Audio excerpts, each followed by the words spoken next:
So how many of you realize you know it's coming? Jesus is going to drop another bomb in the room because he's going to tell a darn story.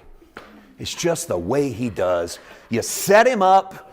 You don't like what's happening. You try to throw your own little 2 cents in. Jesus is going to come right back with a story. You know that he will. We call them parables. It kind of keeps them clean and neat and kiddie. You know, they're little stories, but they're bombs when Jesus drops them. They're full of material. They're so rich, we're still uncovering them. 2,000 years later, we're working on these parables. Now, granted, before I read it, we do have a tendency to exhaust them until they break. One of the things we love to do with parables is assign everybody a role in the parable. You know, everybody stands for something else. It's like a famous Bible professor got up in his seminary class and taught the Good Samaritan. And he said the Good Samaritan is Jesus, and you and I are the poor by the side of the road. And then he identified the priests, and he identified the Levite. And he said, then he puts him on the donkey, and he rides him to the inn, and the church is the inn. And the bread and the wine are the sacraments of baptism and the body and the blood. And then everything got an assignment, and it was this rich tapestry. Young student in the back raised their hand and goes, "Oh, you forgot to tell us what's the donkey stand for?" And the professor goes, "Well, that's the jackass that told you what all of this means." He goes, "That's me." The truth is, sometimes when you just keep assigning and assigning and assigning, what you do is you end up just realizing, okay, I think maybe I'm just being an idiot.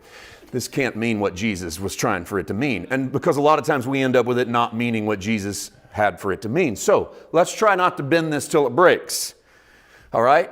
We're not going to do assignments of every person in the parable. Let's just let it rest in the room the way Jesus told it and see how it lands. Because we've already set you up with the room.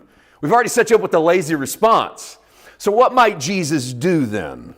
Luke chapter 14, verse 16. Then Jesus said to him, "Someone gave a great dinner and invited many. At the time for the dinner, he sent his slave to say to those who had been invited, 'Come, for everything is ready now.' But they all alike began to make excuses.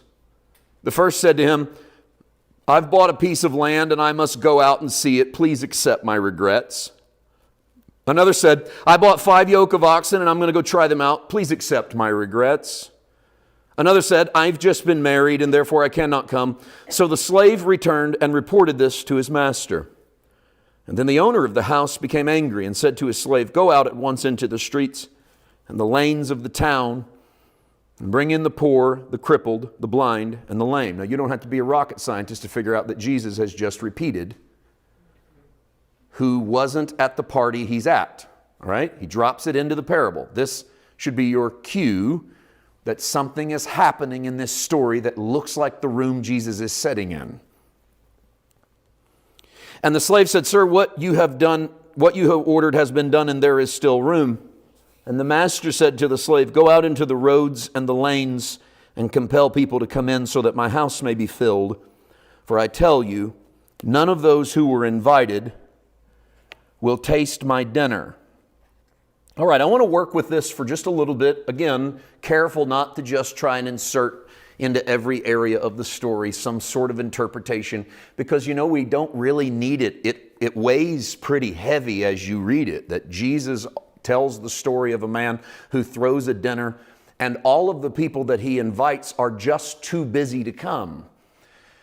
And what might get missed in this that I think is very much worth bringing out is that none of the excuses Jesus gives are silly. None of the excuses Jesus gives are ridiculous. I mean, had he had the people saying stuff like, "Oh, I can't come, I got to wash my hair," we would elbow each other and go, "Ha, ha, ha, they just didn't want to go to the party." "Oh, I can't come, I bought some new shoes, I got to go walk around in them for a little while, see if they work." They go, "He's just trying to throw them off." He doesn't. He picks very legitimate reasons to not go to a party. You bought a house. You just closed on it.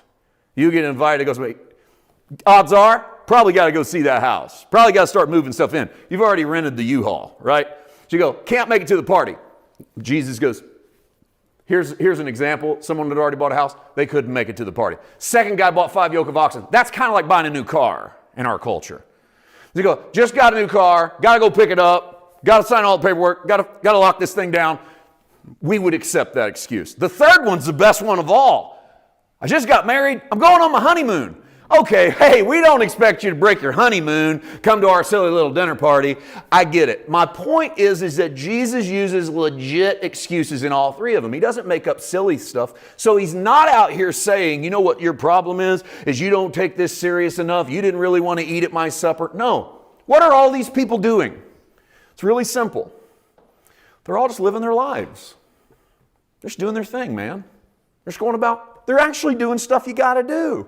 Like take care of your house and your car and maybe your spouse and maybe your kids and maybe your stuff. You got to do the stuff that's got to be done. And Jesus picks three examples. He could have picked 1,000. He picks three very simple examples that everybody in the room would have understood and that everybody in the room would have respected. Which tells me that Jesus is trying to tell a story that encompasses the whole wide world. Because when God turns towards us, He turns towards us in the middle of our living, in the middle of us doing what it is that we do. And that's how God found you, living, doing what it is that you do. Smack dab in the middle of doing what it is that you do. Because that's who gets invited to the dinner. People who are living and living it up. That's how we received our initial invitation to the dinner. But in this particular story, that group is living to the point that they don't have time to go to the dinner. So the master of the house gets angry.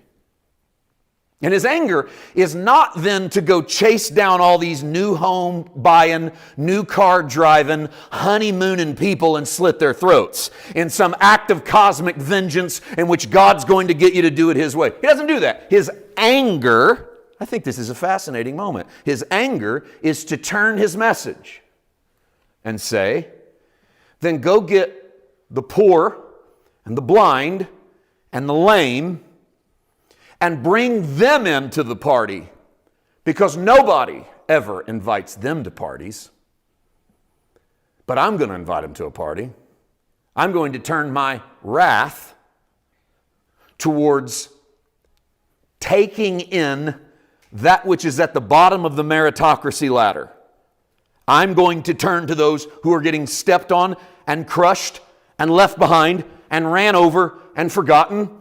And my wrath is going to be to sweep up, not so that I can destroy them, but to sweep them up into the arms of my house and bring them in.